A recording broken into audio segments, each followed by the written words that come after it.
एक बार एक व्यक्ति बहुत दुखी होकर एक महात्मा के पास आया और कहा, मैं अपने जीवन से बहुत दुखी हूँ। मैं अपने परिवार को खुश नहीं रख पा रहा। मेरे पास अपने लिए कुछ भी नहीं है। कभी कभी मुझे अपनी जिंदगी को समाप्त करने का विचार आता है। आप इतनी साधनाएं करते हैं, इतनी तपस्या करते हैं, क्या आप मुझे ऐसा मार्ग दिखा सकते हैं जिसमें मैं अपने मुसीबतों से बाहर निकल सकूं? मैं बहुत बुरे वक्त की दौर से गुजर रहा हूं। 2 वक्त की रोटी का इंतजाम करना भी मेरे लिए बहुत मुश्किल हो गया है। अब आप ही बताएं, इस मुश्किल समय में मैं कैसे जीवित रहूं? कैसे अपने परिवार को खुश रखूं? कृपया कोई सरल तरीका बताएं ताकि मैं आसानी से समझ सकूं, क्योंकि मैं बहुत पढ़ा लिखा नहीं हूं। अगर आप बड़ी बड़ी ज्ञान की बातें करेंगे तो मुझे समझने में मुश्किल हो सकती है। यह सुनकर महात्मा ने मुस्कुराते हुए कहा कि तुम एक काम कर सकते हो मेरा। महात्मा ने अपनी उंगली से इशारे करते हुए बताया कि एक ऊंची पहाड़ी पर एक मंदिर स्थित है और उस मंदिर के पास चींटियों का एक घर है जहां हजारों चींटियां बसती हैं। यह तुमको सुनने में अजीब लग सकता है, लेकिन वह चींटियां उस मंदिर की भूमि को नष्ट कर देती हैं, जो मिट्टी की उपजाऊ शक्ति को खत्म कर देती हैं, जिसके कारण वहाँ कोई भी पेड़ या घास नहीं उग पाती है। तुम मेरे लिए यह काम करो और मैं फिर तुम्हारे सवालों के उत्तर दूंगा। महात्मा ने कहा, तुम 7 दिनों तक रोज उस पहाड़ी पर जाओ और उन चींटियों के घर को तहस नहस कर दो, उसे तोड़ दो। जब भी तुम्हें मंदिर के आसपास किसी चींटियों का घर दिखे तो वहां पर ही उसे तहस नहस कर देना। लेकिन याद रखना, घर को तोड़ते समय कोई भी चींटी मरनी नहीं चाहिए। महात्मा की यह बात सुनकर वह युवक उस स्थान से चला गया, सोचते हुए कि शायद उसे समझ में नहीं आया कि महात्मा जी ऐसा क्यों करवा रहे हैं। उसे लगता था कि वे चींटियों के साथ अन्याय कर रहे हैं, उनके घरों को तोड़वा रहे हैं और उन्हें नुकसान पहुंचा रहे हैं। वह आश्चर्यचकित था कि कौन महात्मा ऐसा करेगा। फिर भी उसने महात्मा की बात को मानते हुए अगले दिन से ही पहाड़ी की ओर रवाना हुआ। पहले दिन पहुंचते ही उसने देखा कि बहुत सारी चींटियां अपना भोजन जमा कर रही हैं। वे सभी कतार में चल रही थीं और अनाज के छोटे छोटे टुकड़े अपने घरों में ले जा रही थीं। यह देखकर पहले तो उस युवक का मन कमजोर पड़ गया। जब उसने देखा कि चींटियां इतनी मेहनत से अपना घर बना रही हैं और अगर वह उनके घर को तबाह कर देगा तो उनको कितना बुरा लगेगा। लेकिन फिर भी उसने महात्मा की बात याद करते हुए वह घर तोड़ने का काम शुरू किया। जल्द ही चींटियों में हाहाकार मच गया। वे इधर उधर भागने लगी। जो पहले कतार में चल रही थी अब वह बिखर गई थी और अपनी जान बचाने के लिए भागने लगी। थोड़ी देर में ही घर टूट गया और सारी चींटियां इधर उधर छिपने के लिए भाग रही थी। ये सब करने के बाद वह युवक दुखी मन से अपने घर की ओर लौट आया। उसका मन परेशान था, दुखी था और पश्चाताप से भरा हुआ था। रात में अपने बिस्तर पर लेटे लेटे उसने सोचा कि अब तो उन चींटियों का घर तबाह हो गया है। अब उसके पास जाने में कोई फायदा नहीं है, क्योंकि महात्मा जी ने कहा था कि चींटियों के घर को तहस नहस करना, जो मैं कर चुका हूँ। अब वो काम खत्म हो गया है। लेकिन फिर भी कुछ सोचकर वह अगले दिन फिर से जाने का निर्णय लेता है। सुबह उठकर वह उसी पहाड़ी की ओर चला जाता है। पहाड़ी पर पहुंचकर वह उसी स्थान पर पहुंचता है जहां उसने पिछले दिन चींटियों के घर को तबाह किया था। लेकिन उसे हैरानी होती है कि चींटियों ने फिर से उसी जगह पर अपना घर बना लिया था और अब फिर से अपने घर के लिए सामान इकट्ठा करने में लगी हुई थी। उस आदमी ने चींटियों को देखते हुए सोचा कि ये कितनी बेवकूफ है। कल ही उनका घर तबाह हो गया था और उन्होंने फिर से उसी जगह पर अपना नया घर बना लिया। यह सोचकर वह आदमी हंसने लगा। लेकिन फिर उसने महात्मा के बातों को याद करते हुए चींटियों के घर को फिर से तबाह करना शुरू कर दिया। फिर से चींटियों में हलचल मच गई और थोड़ी देर में वे चींटियां अपनी जान बचाने के लिए भागने लगी। थोड़ी देर बाद उनका घर फिर से नष्ट हो गया और उस युवक को थोड़ी संतोष की खुशी हुई। उसने सोचा, अब तो मैंने इस घर को पूरी तरह से तबाह कर दिया है। अब ये चींटियां यहाँ पर फिर से अपना घर नहीं बना पाएंगी। इसलिए वह जाने से पहले उस घर पर ठंडा पानी भी डाल दिया ताकि चींटियां वहाँ अपना घर ना बना सकें। और इस प्रकार अपना कर्म पूरा करके वह युवक फिर से अपने घर लौट आया। रात को सोते समय फिर से वह इंसान विचार कर रहा था कि क्या महात्मा ये सही काम करवा रहे हैं? क्या किसी का घर तबाह करना किसी सिद्ध पुरुष को शोभा देता है?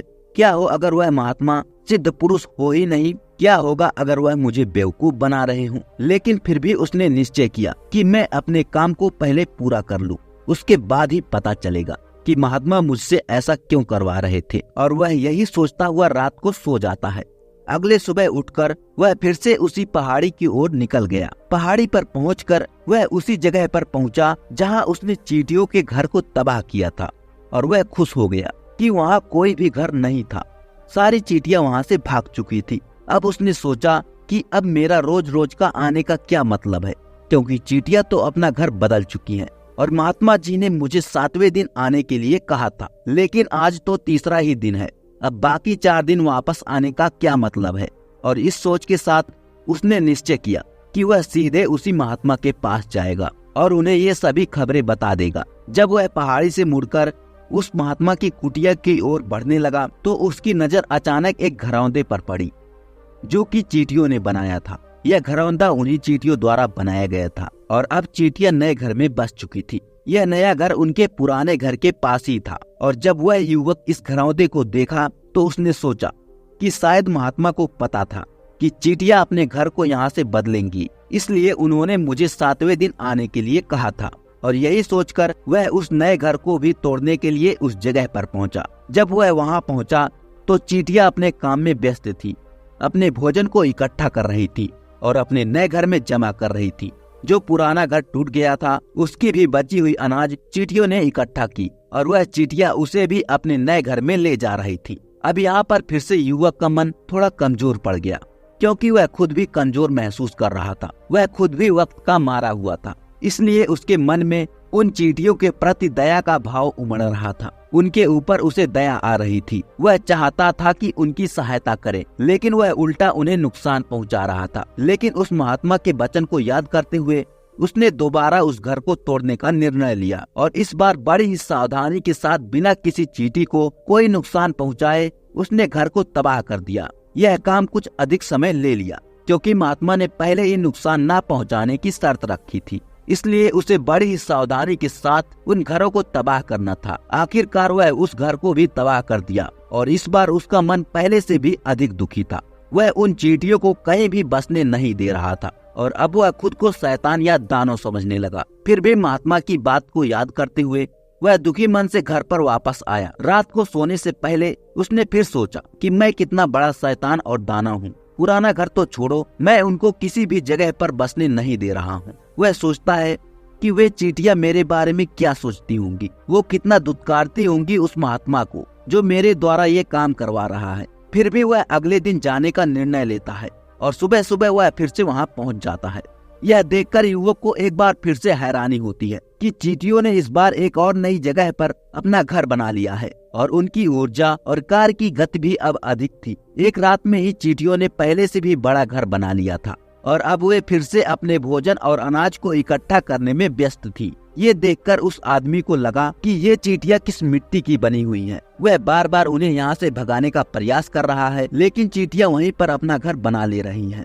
क्या उन्हें नहीं पता कि मैं इन्हें कभी भी यहाँ नहीं बसने दूंगा। ये चींटी दिखने में इतनी छोटी है, लेकिन फिर भी ये मुझसे हार नहीं मान रही है। बड़ी ताज्जुब की बात है। और इस बार उसने गुस्से में उस घर को भी तहस नहस करना शुरू कर दिया, लेकिन इस बार तहस नहस करते हुए कुछ चींटियां वहीं पर मर गई, उसके पैरों तले कुचल दी गई। कुचलने के बाद जब वो अपने अहंकार से बाहर आया तो उसने देखा कि गुस्से में उसने उन चींटियों को कितनी क्षति पहुंचा दी है। उसका मन पश्चाताप से भर गया और वो रोता हुआ अपने घर की तरफ बढ़ गया। रात को सोते समय उसने सोचा कि वह उन चींटियों पर बहुत अत्याचार कर रहा है, अब वह इससे ज्यादा अत्याचार नहीं कर सकता। और इस विचार से उसने अगले दिन उन चींटियों के लिए अपने घर से थोड़ा आटा लेकर पहाड़ी पर चला गया। आज उसके मन में चींटियों के प्रति श्रद्धा और दया का भाव था। वह उनकी मदद करने के इरादे से गया था और जब वह पहुंचा तो चींटियां फिर से अपने नए घर का निर्माण करने में व्यस्त थीं। उसने करुणा भाव से उन्हें आटा खिलाया